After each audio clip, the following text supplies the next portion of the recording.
When a business owner builds an empire, the first thing he does is secure it for his children, so the family never loses control of the money. In Nigeria, your politicians look at the collective destiny of over 200 million citizens and make the same exact calculation. The only difference is that they are using your taxes, your resources, and your votes to fund the transfer. Stop believing that what happens in Abuja and your state government house is about ideology, party manifestos, or even governance. It is not. What you are watching is a coordinated, multi-generational, multi-partisan inheritance scheme. And today, I am going to show you the receipts, family by family, seat by seat, and party by party. Before the defenders flood this comment section with the Bush family, the Kennedys, let us destroy that argument and bury it. When a Bush or a Kennedy runs for office in the United States, they enter a system that can actually chew them up and spit them out. They are independent primaries they can lose. They are investigative journalists who burn them alive. They are regulatory bodies that do not answer to their fathers. George W. Bush lost his first congressional race. Jeb Bush, with all the family and money legacy in the world, was humiliated by a television personality and forced to quit. That system is brutal. In Nigeria, the primary is not a contest, it is a coronation ceremony. The party structure does not hold the citizens anything because the party structure is owned by the same family running the candidates. Comparing Nigeria to American political family is not just wrong, it is an insult to your intelligence. And those of you that will come here to say it's an insult to you. Now, let us look at the receipts. Start at the very top. The late President Muhammadu Buhari's only son, Yusuf Buhari, has not just quietly positioned himself in the Katsina politics. He has formally declared for the Sadamu Daura Mehadu Federal Constituency House of Representatives seat under the APC. He already went through a primary.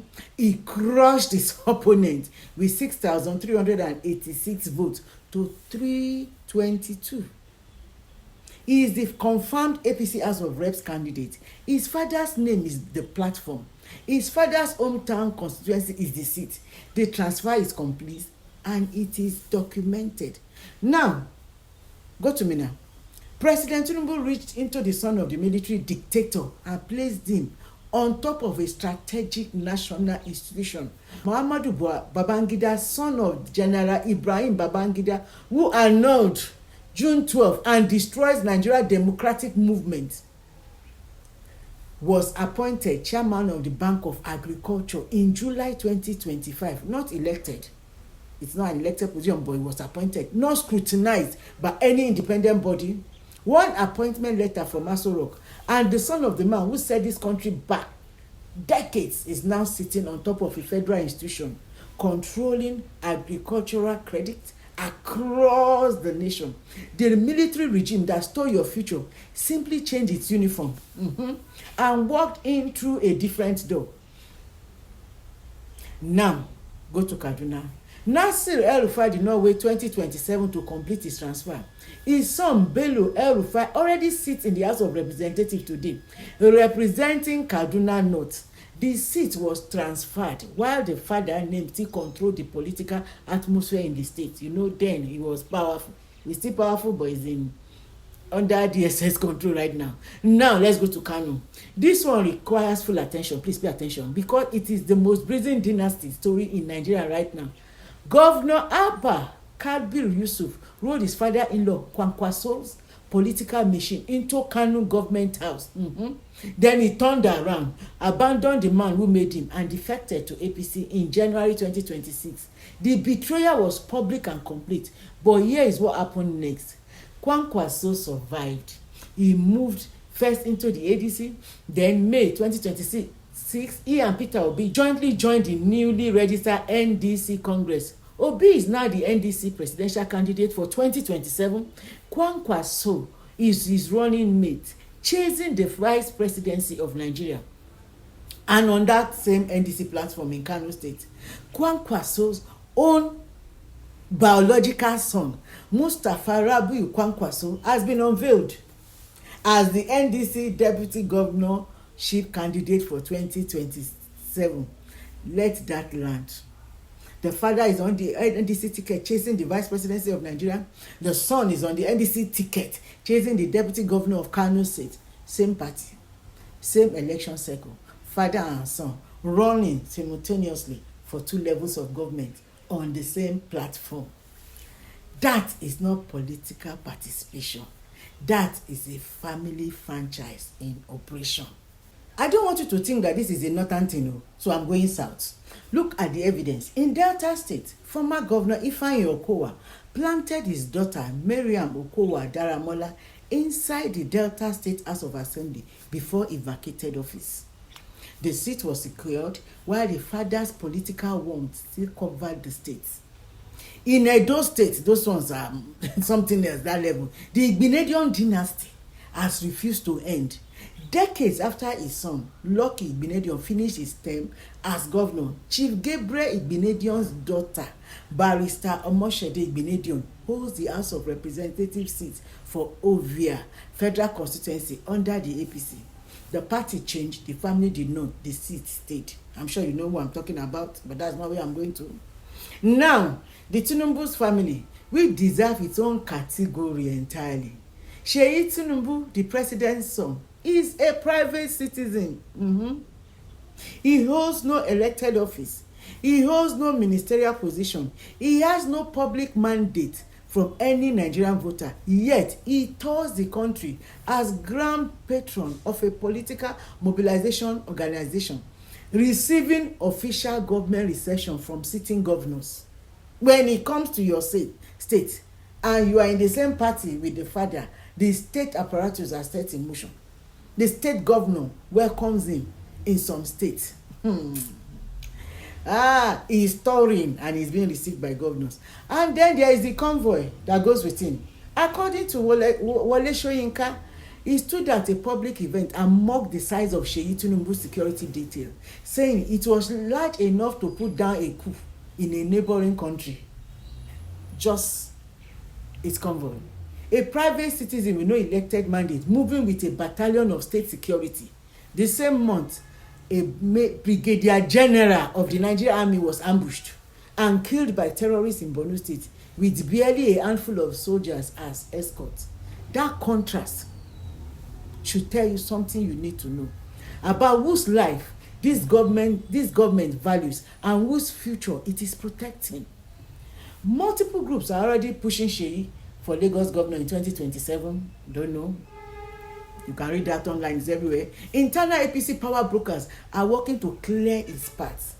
The father political machinery his father spent 2 decades building is being preserved for one purpose only. One purpose only: inheritance. One question you should ask yourself is, why are they fighting so hard for this seat? This is a question moving Nigeria must sit with and answer honestly. Listen, it is not public service. Look at your roads. Look at your hospitals. Look at what your children are facing. Public service was never the motivation. What a political seat in Nigeria provides is unmetered access to the state treasury through security votes that are never audited, contracts award that are never transparently tendered, an appointment that serves the family network across generations. But more important than the money is the immunity. In Nigeria, the moment a political patron steps down from office, he becomes exposed. Anti-graft agency can move, assets can be traced, all alliances can collapse, past transactions can surface. By installing children, daughters and sons into the Senate, the House of Representatives, state assemblies, and federal agencies, these families are building human shields around their family wealth. They are ensuring that the people who will decide whether a patronage is investigated or protected are people who share his bloodline and his financial interests. It is the most brilliant protection racket in the history of this country. and it has been hiding in plain sight for decades under the label of democracy. That's the truth. And because this video will get too long, I don't want to mention the Sarakis, Lushola, from Bukola, all of them, you know them. Nigeria is not running democracy. What you have is an electoral oligarchy where the resources of 200 million people are recycled within the same 50 families across every election cycle, regardless of which party is in power and regardless of what promises were made on any campaign stage. While your children are universities with no job, waiting for them, studying under and failing infrastructure, praying for a way out of this country, the children of the elites are stepping out of the foreign universities straight into National Assembly chambers, government agencies and party tickets. They are not smarter than your children. They are not smarter than you. Their father simply owned the board of directors. The only thing this class fear is a Nigerian public that stops fighting along tribal and political lines and start identifying the real enemy. The elite that has turned the Nigerian state into a hereditary franchise and is passing it to their bloodlines right in front of our eyes. 2027 is almost here. The question is not which family you will vote for. The question is, when will you stop voting for families altogether? Stop allowing politicians to push us, to toss us to and fro. They are not after our own good. Anyway, drop your comments, drop your thoughts. If you believe what I just said is right and you have seen it happen in your state, drop your state and show that you are aware, you are conscious of what is going on there. And follow me on my YouTube channel. My name is Patience Ime Smith. I sincerely want to see you there, following me there as well. I want you to share my post. I want you to like. And much more importantly, I want your comments.